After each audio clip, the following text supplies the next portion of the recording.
Hello student, हम लोग आज 12th के ज्योमेट्रिक ऑप्टिक्स स्टार्ट कर रहे हैं। यह टॉपिक बहुत इम्पोर्टेंट पॉइंट है इन नीट पॉइंट ऑफ व्यू से। आईआईटी मेंस एंड एडवांस के लिए बहुत इम्पोर्टेंट है और इस टॉपिक को पढ़ने के लिए आपको कुछ ज़्यादा बेसिक नॉलेज की ज़रूरत नहीं है। आपने जो 9th-10th में जो कुछ भी पढ़ा है, ऐसे आपने 10th में भी इस टॉपिक को पढ़ा होगा, उतना ही इन्फॉर्मेशन आपको इस टॉपिक को पढ़ने के लिए ज़रूरी है 12th के लिए। उसे हम लोग लेकर के ही आगे बढ़ेंगे। हम लोग पढ़ रहे हैं ऑप्टिक्स के लाइट, ऑप्टिक्स और लाइट। ऑप्टिक्स में दो पार्ट होते हैं, एक होते हैं ज्योमेट्रिकल ऑप्टिक्स जिसको हम लोग रे ऑप्टिक्स बोलते हैं, और एक होता है वेव ऑप्टिक्स। तो ऐसा क्या है कि हम लोग ऑप्टिक्स को दो पार्ट में डिवाइड कर दिया गया, एक रे ऑप्टिक्स और एक वेव ऑप्टिक्स। एक्चुअली हम लोग जानते हैं कि लाइट जो है ड्यूअल कैरेक्टर रखता है। ड्यूअल कैरेक्टर का मतलब मीन्स ये हुआ कि उसमें पार्टिकल कैरेक्टर भी है एंड वेव कैरेक्टर भी है। आप लोग 11th में केमिस्ट्री में do Broglie nature of particles पढ़े होंगे। उसने ये बताया था कि कोई भी पार्टिकल जो एग्जिस्ट करता है, जो भी मास जो है, इसके पास कुछ मास है, वो दोनों कैरेक्टर रखता है। पार्टिकल्स कैरेक्टर भी रखता है एंड वेव कैरेक्टर भी रखता है। पार्टिकल्स कैरेक्टर कब रखेगा और वेव कैरेक्टर कब रखेगा? एक्चुअली जब जिसका जो पार्टिकल का मास कुछ काउंटेबल हो मतलब हाथ पर रखें तो फील कर सकें, 1 ग्राम 2 ग्राम मिलीग्राम, जिसको हम लोग फील कर सकें, जिसको हम लोग वेट कर सकें, वैसे पार्टिकल में 90% जो कैरेक्टर होता है वो पार्टिकल कैरेक्टर होता है। वैसे मास में 90% जो है वो पार्टिकल्स कैरेक्टर होता है। मीन्स पार्टिकल कैरेक्टर का मतलब हो गया उसके पास अपना काइनेटिक एनर्जी होगा 12 mv², मोमेंटम होगा mv, और जिसमें मास हम लोग काउंट नहीं कर सके, इतना फील नहीं कर सके, जैसे इलेक्ट्रॉन का मास, प्रोटॉन का मास, न्यूट्रॉन का मास, और भी बहुत सारे पार्टिकल्स हैं जिसको हम लोग एग्जिस्ट करता है, लेकिन एज्यूम करते हैं फोटोन, एज्यूम करते हैं कि उसमें कोई मास नहीं है, तो उसमें जो है वेव कैरेक्टर ज़्यादा होता है। वेव कैरेक्टर मतलब ये हुआ उसका अपना एक वेवलेंथ होगा, उसकी अपनी एक फ्रीक्वेंसी होगी, वो सुपरपोजिशन प्रिंसिपल दिखाएगा, वो इंटरफ्रेंस प्रिंसिपल दिखाएगा, है ना। तो लाइट भी एक है, एग्जिस्ट करता है, तो वो दोनों कैरेक्टर दिखाता है, एक पार्टिकल्स कैरेक्टर भी दिखाता है एंड वेव कैरेक्टर भी दिखाता है। तो न्यूटन्स ने एक फिनोमेना के कार्डबोर्ड रख करके ये प्रूफ किया था कि लाइट जो है वो पार्टिकल्स कैरेक्टर दिखाता है, और उसके बेसिस पे ही हम लोग लॉ ऑफ रिफ्लेक्शन पढ़ते हैं, रिफ्रैक्शन पढ़ते हैं, है ना। तो पहले तो हम लोग जान लेते हैं कि आखिर में ऑप्टिक्स है क्या। तो ऑप्टिक्स वो ज्योमेट्रिकल ऑप्टिक्स है क्या? तो वो ऑप्टिक्स, ज्योमेट्रिकल ऑप्टिक्स फिजिक्स का एक ब्रांच है जिसमें जो फिनोमेना घटती है वो हम लोग रे ऑप्टिक्स के कंसेप्ट के बेसिस पे समझते हैं। रे ऑप्टिक्स का यूज करके हम लोग समझते हैं, है ना। और लाइट जो है खुद इनविजिबल है, मतलब आप लाइट को देख नहीं सकते, ये नहीं कह सकते हाँ ये लाइट मैंने देख लिया, बट ये हाँ फील कर सकते हैं कि हाँ लाइट है। लाइट ऑन कर दिया तो लाइट कुछ दिखने लगा, आप समझे हाँ यहाँ लाइट है। अगर कहीं नहीं दिख रहा है मतलब कह सकते हैं कि हाँ लाइट, लेकिन अब लाइट को नहीं देख सकते, खुद ये इनविजिबल है, लेकिन ये दूसरे को विजिबल करता है। किसी चीज़ को देखने के लिए हमको 3 इंपॉर्टेंट चीज़ चाहिए, light, object and I. 3 cheese, light, object and I. इस 3 में से कोई भी अगर एक चीज़ मिसिंग है तो हम नहीं देख सकते। मान लीजिए आपके पास आँख है, ऑब्जेक्ट भी है, लेकिन लाइट नहीं है, अंधेरा है, रात का समय होता है, अंधेरा होता है। आपके पास आँख भी है, सामने कुछ पड़ा हुआ भी है, लेकिन आप उसे नहीं देख सकते। क्यों? क्योंकि लाइट नहीं है। सेम चीज़, आपके पास आँख है, आई है, लाइट भी है, लेकिन सामने कोई ऑब्जेक्ट नहीं है इनफाइनाइट में, तो आपको कुछ दिखाई नहीं देगा। थर्ड केस, आपके पास लाइट भी है, आपके पास ऑब्जेक्ट भी है, लेकिन आपके पास आँख नहीं है, आई नहीं है, अंधा व्यक्ति। लाइट भी है, ऑब्जेक्ट भी कई हैं लेकिन अंधा व्यक्ति सामने नहीं दिखता है। तो हम कह सकते हैं कि आपको किसी चीज़ को देखने के लिए ये तीनों का होना बहुत ज़रूरी है ना। तो हम लोग कह रहे थे कि लाइट जो है खुद इनविजिबल है लेकिन ये दूसरे को विजिबल करता है ना। और उसके बाद लाइट को एक मीडियम से दूसरे मीडियम में जाने के लिए कोई एक जगह से दूसरी जगह जाने के लिए कोई मीडियम की रिक्वायरमेंट नहीं है। हम लोग जानते हैं कि हम जब एक जगह से दूसरी जगह जाते हैं तो आपको कोई मीडियम की ज़रूरत पड़ती है। या तो आप पैदल जा सकते हैं, पैर आपका मीडियम हो गया, साइकिल से जा सकते हैं, ट्रेन से जा सकते हैं, बस से जा सकते हैं, हवाई जहाज़ से जा सकते हैं। आपको एक मीडियम की ज़रूरत होती है।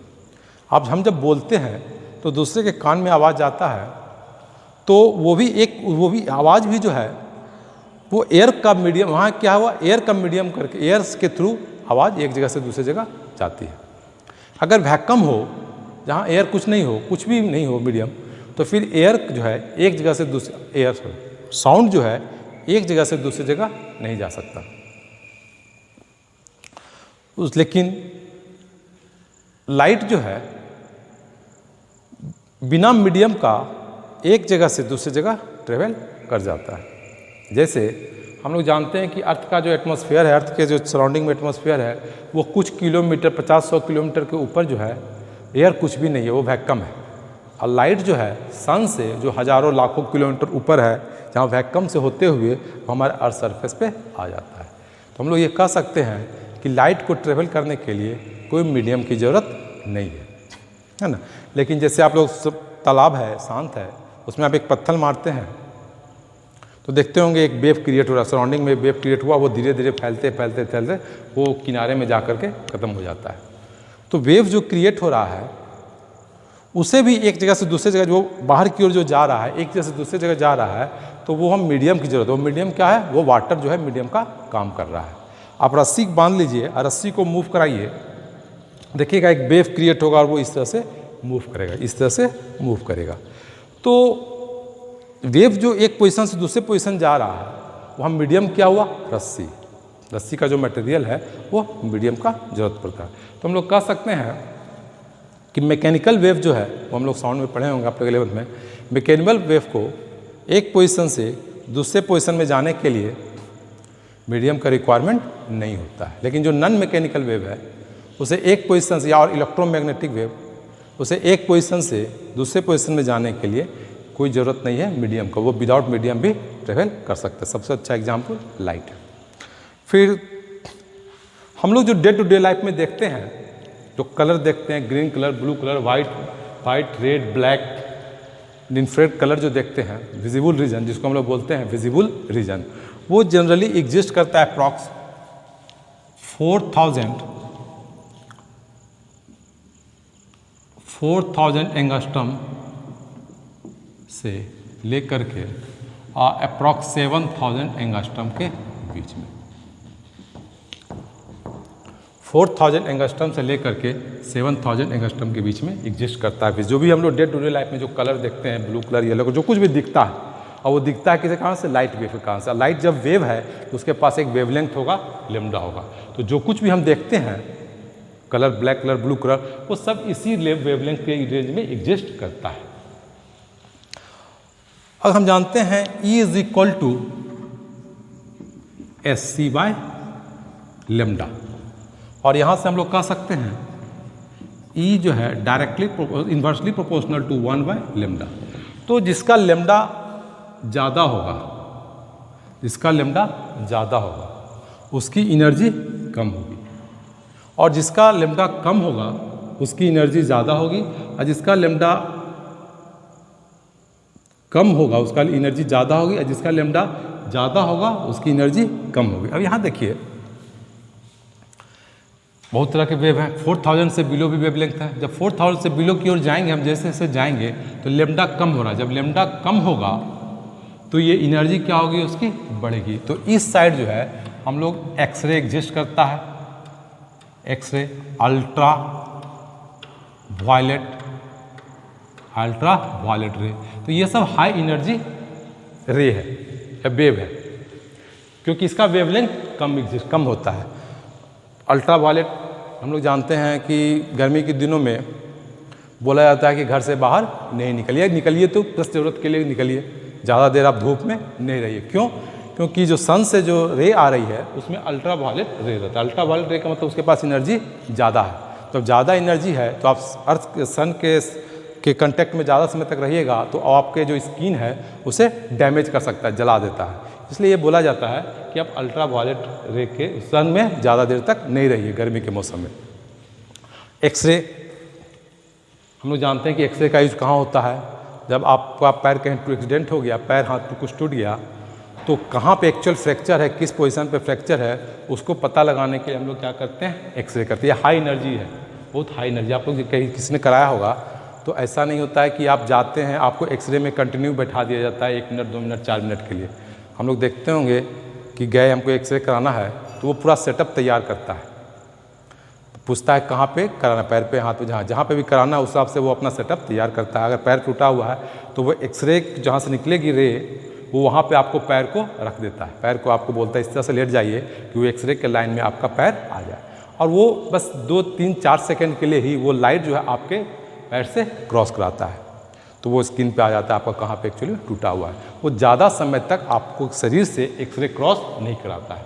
ज़्यादा समय तक अगर क्रॉस करेगा तो वो आपके स्किन को, अंदर जो बोन है, उसको फ्लैश है, मांस है, उसको डैमेज कर सकता है, क्योंकि इसके पास हाई एनर्जी है।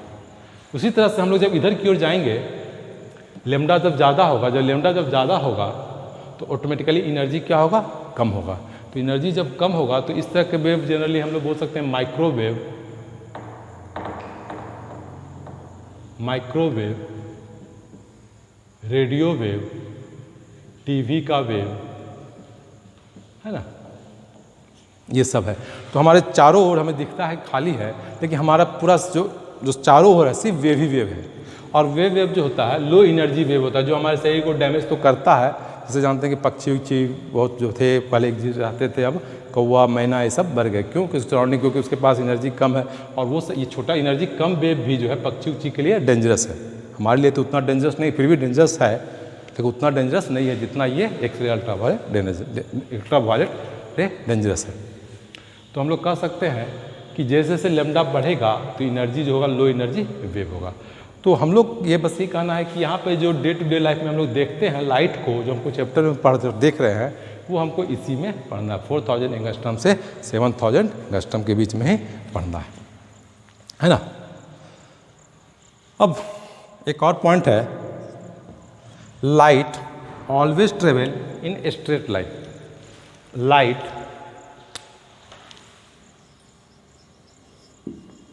लाइट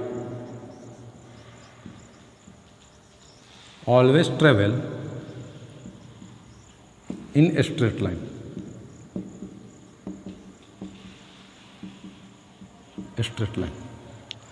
लेकिन सिर्फ ये स्टेटमेंट दे देना ये अपने आप में सफिशिएंट स्टेटमेंट नहीं है। क्यों? इसके साथ आपको कंडीशन देना होगा, light always travel in straight line if medium is homogeneous. If medium is homogeneous, हाँ वैक्यूम है तो कंप्लीट वैक्यूम है, कहीं कुछ नहीं है तो वो स्ट्रेट पाथ को फॉलो करेगा। लेकिन अगर एक मीडियम से दूसरे मीडियम में जा रहा है, जैसे लाइट एयर से वाटर में जाए या वाटर से एयर में आए या एयर से ग्लास में जाए, तो एक मीडियम से दूसरे मीडियम में जा रहा है, मीडियम चेंज हो रहा है, मीडियम जो होमोजिनिटी चेंज होमोजीनियस नहीं है, तो लाइट फिर स्ट्रेट पाथ में नहीं जाएगा, लाइट अपने पाथ से डेविएट करेगा।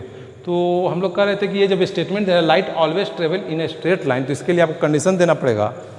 इफ, कंडीशन क्या देना होगा, if medium is homogeneous,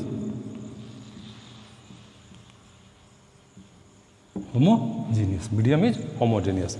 but अगर होमोजीनियस नहीं है तो लाइट अपने पास से डेविएट कर जाएगी। जैसे हम लोग देखते हैं, आप एक बकेट में पानी डाल लीजिए, उसमें एक रॉड को डालिए, रॉड सीधा है उसको डालिए, जैसे जैसे पानी में डालिएगा, वो पानी में जाएगा, आपको दिखेगा कि वो रॉड बेंड कर रहा है, बेंड कर गया।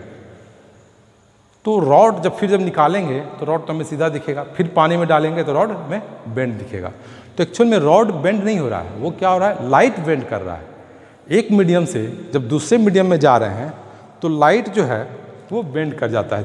देखिएगा, ये मान लीजिए एयर है और ये ग्लास है, इसका एयर मीडियम है, इसका ग्लास। तो लाइट ये हुआ परपेंडिकुलर लाइन खींच दिया। लाइट अगर इस पाथ को फॉलो करने जा रहा है, इस पाथ पे जा रहा है, सॉरी,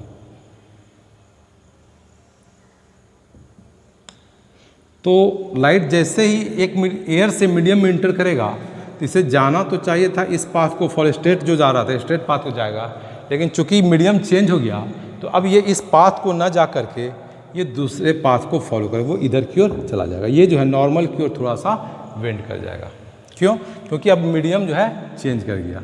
इसको हम लोग एक टर्म्स में बोलते हैं रिफ्रैक्टिव इंडेक्स ऑफ मीडियम, जो हम लोग आगे इस कंसेप्ट को समझेंगे। क्योंकि रिफ्रैक्टिव इंडेक्स एयर का कुछ होगा, ग्लास का कुछ और अलग होगा, वाटर का कुछ अलग होगा, हर मीडियम का रिफ्रैक्टिव इंडेक्स अलग अलग होता है, जो कंसेप्ट हम लोग आगे समझेंगे। बस यहाँ पे यही समझना है कि जब मीडियम चेंज हो गया तो लाइट जो है अपने पास से डेविएट कर गया। यही कारण है जब आप रॉड को पानी में डालते हैं तो वो बेंड हुआ दिखता है, लेकिन एक्चुअल में बेंड नहीं होता, वो लाइट बेंड कर जाता है। एक कुछ बेसिक कंसेप्ट था जो हम लोग लाइट के बारे में बताए रहे थे। तो पहला कंसेप्ट यही बताया कि लाइट जो है एक फिजिक्स का एक ब्रांच है, और लाइट के फिनोमेना को हम लोग रे ऑप्टिक्स के कंसेप्ट के रे के डायग्राम को लेकर के हम लोग समझते हैं। लाइट खुद इनविजिबल है, उसे हम खुद देख नहीं सकते, फील कर सकते हैं लेकिन देख नहीं सकते हैं, लेकिन ये दूसरे को विजिबल करता है। डे टू डे लाइफ में हम जो देखते हैं, जो भी कलर, ब्लू कलर या जो भी दिखता है तो हम लोग लाइट के कारण देखते हैं। बिना लाइट का, लाइट क्या है, एक वेव है, वेव कैरेक्टर है, तो वेव भी है।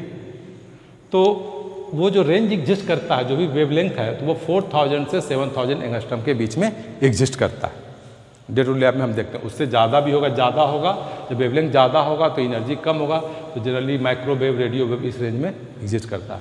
जब वेवलेंथ कम होगा, तो जब कम होगा तो एनर्जी ज़्यादा होगा, एनर्जी ज़्यादा होगा तो जनरली एक्सरे, वेवलेंथ, अल्ट्रावायलेट रे इस रेंज में एग्जिस्ट करता है। फिर आपको बताया लाइट को ट्रेवल करने के लिए मीडियम का रिक्वायरमेंट नहीं है। लाइट जो है बिना मीडियम का भी एक पोजीशन से दूसरे पोजीशन जा सकता है।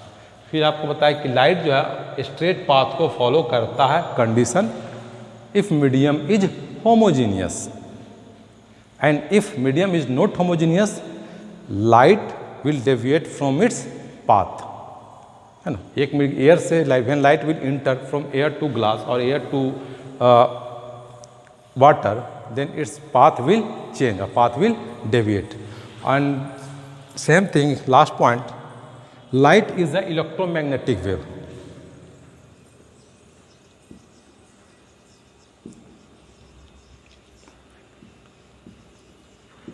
Light is electromagnetic wave. Electromagnetic wave means the wave which has electric field as well as magnetic field. When light travel, this is the velocity of light, this is the direction of light. When light travel from one position to other position, electric field move in this direction, in both of plane. This is the direction of electric field. This is the direction of electric field. Then when light travel from here to here, in this plane, electric will move in this direction. Then the magnetic field move in this direction, both out of plane. This will go out of plane, then below the plane, then out of plane, then below the plane. Then the light will move in this direction. Here, below, here, below, here. We can say that this position, then this position, then this position, then this position. This is मतलब out of the plane, then below the plane, out of the plane, below the plane, इस तरह से ये move करता है। तो हम लोग कह सकते हैं कि electric field, magnetic field and velocity of light तीनों एक दूसरे के परपेंडिकुलर है।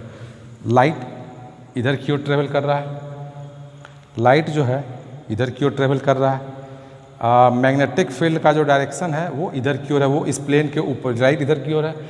इलेक्ट्रिक फील्ड वो इस प्लेन के इधर इस तरह से मूव कर रहा है, इस प्लेन पे ऐसे ऐसे मूव कर रहा है। अब मैग्नेटिक फील्ड जो है वो इस तरह से, वो इधर की ओर, इधर प्लेन के आउट ऑफ बोर्ड के प्लेन के बाहर की ओर जा रहा है, फिर अंदर की ओर जा रहा है, फिर अंदर की ओर जा रहा है, फिर बाहर की ओर, अंदर की ओर, इस तरह से मूव कर रहा है। तो तीनों जो है एक दूसरे के परपेंडिकुलर है। That is called electromagnetic wave. This is the introduction of light. Now we have to study some more concept of light.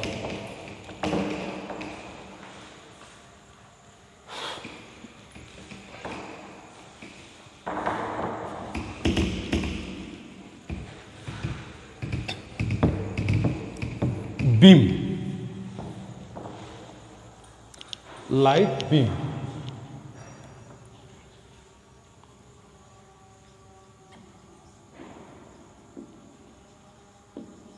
Light beam and light ray.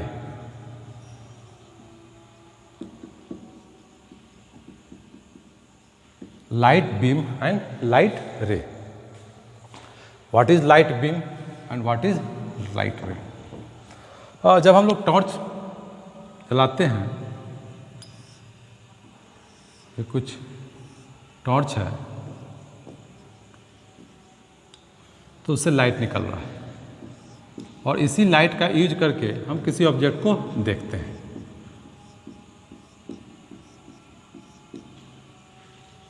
तो इस पूरे बंडल को इसमें इनफाइनाइट नंबर ऑफ रे है, इसमें infinite number of रे। तो इस पूरे इनफाइनाइट नंबर ऑफ रे का जो बंडल है उससे हम लोग बोलते हैं लाइट बीम। यही हमारा बीम हो गया, ये हमारा बीम हो गया। इस बीम में से अगर हम किसी तरीके से एक रे को निकाल लें बाहर, तो ये हमारा हो जाएगा रे, है ना। तो हम लोग कह सकते हैं कि ये तो प्रैक्टिकली आप फाइंड कर सकते हैं, मोबाइल का टॉर्च जलाइए, कोई भी जलाइए, तो ये तो आप देख सकते हैं ये एग्जिस्ट करता है। लेकिन इस बंडल में से आप ये कह दें कि हमें एक रे दिख गया, हमने देख लिया, हमने निकाल लिया, ये पॉसिबल नहीं है। ये सिर्फ थ्योरेटिकल फिनोमेना है, हम लोग पढ़ते हैं, समझते हैं, लेकिन प्रैक्टिकली जो है रियल में आप एक रे को फाइंड नहीं कर सकते, आप देख नहीं सकते। लेकिन पूरी ज्योमेट्रिकल ऑप्टिक्स जो है हम रे को ड्रॉ कर करके ही पूरी समझेंगे। Incident ray, reflected ray, refracted रे, पूरी ज्योमेट्रिकल ऑप्टिक्स जो है हम रे को ड्रॉ करके ही समझेंगे। लेकिन रियल में आप एक सिंगल रे को फाइंड नहीं कर सकते, कभी नहीं फाइंड। जिस तरह से आप लोग बचपन से केमिस्ट्री पढ़ रहे हैं, जिसमें आप लोग इलेक्ट्रॉन, प्रोटॉन एंड न्यूट्रॉन के बारे में पढ़ते हैं, लेकिन पूरी केमिस्ट्री आप जब से पढ़ना शुरू किए हैं और जब तक पढ़ते रहिएगा, चाहे वो पीएचडी हो, पीएचडी के बाद भी कोई डिग्री हो, कुछ भी हो, रिसर्च कीजिएगा, प्रोफेसर बने, कुछ भी अगर कीजिएगा, तो तीन चीज़ आपके लाइफ में केमिस्ट्री अगर पढ़ रहे हैं तो नहीं छूट सकता है। Electron, proton and neutron. Electron निकल गया तो वो पॉजिटिव चार्ज हो गया, इलेक्ट्रॉन आ गया तो पॉजिटिव तो निगेटिव चार्ज हो गया। इस तरह से पूरी केमिस्ट्री आप पढ़िएगा। लेकिन कभी इलेक्ट्रॉन, प्रोटॉन को देखा है, कभी फाइंड किया है, देखा, हाथ में देखा है? नहीं। लेकिन पूरी केमिस्ट्री इसी पे बेस्ड है, पूरी केमिस्ट्री इलेक्ट्रॉन, प्रोटॉन को लेकर के हम लोग करते हैं। उसी तरह से पूरी ज्योमेट्रिकल ऑप्टिक्स जो है रे ऑप्टिक्स के कंसेप्ट को लेकर के हम लोग समझते हैं। इसी को लेकर के ड्रॉ करते हैं इंसिडेंट रे, इसी को लेकर के ड्रॉ करते हैं रिफ्लेक्टेड रे, रिफ्रैक्टेड रे। पूरी ज्योमेट्रिकल ऑप्टिक्स जो है ये रे को, लेकिन रे एक सिंगल रे को हम लोग फाइंड नहीं कर सकते हैं, ये याद रखिएगा, ठीक है। आपको समझ में आ गया बीम क्या है? पूरे इन्फाइनाइट नंबर ऑफ रे को हम लोग बीम बोलते हैं, और एक सिंगल लाइट के रे को हम लोग क्या बोलते हैं? रे बोलते हैं। Ray is the theoretical phenomena, we can't find a single ray, बस we use the concept of ray to understand the geometrical phenomena like reflection, refraction in geometrical optics, है ना। अब now there are 3 types of beam.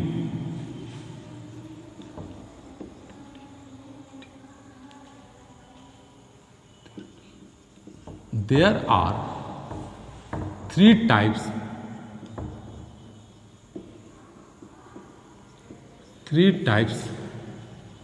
of beam. Beam 3 तरह के होते हैं और same as रे भी 3 तरह के हो सकते हैं. First converging beam.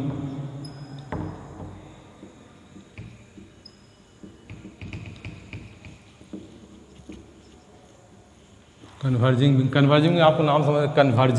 कन्वर्ज मतलब वो एक पॉइंट पे आके मिल रहा है. कन्वर्ज कर रहा है मतलब एक पॉइंट पे आकर के मिल रहा है.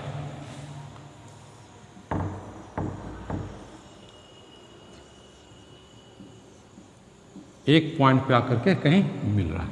इसको आगे की ओर बढ़ाएंगे तो ये हो गया. इसे हम लोग बोलते हैं converging beam. Second diverging beam.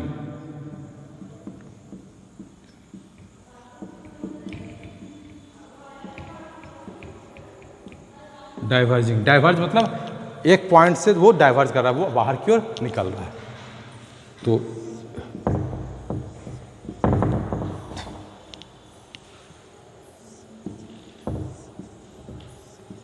इसे हम लोग बोलते हैं डाइवर्जिंग बीम. एक पॉइंट पे था वो बाहर की ओर निकल रहा है, डाइवर्ज कर रहा है. इसे हम लोग बोलते हैं diverging beam. And third parallel beam.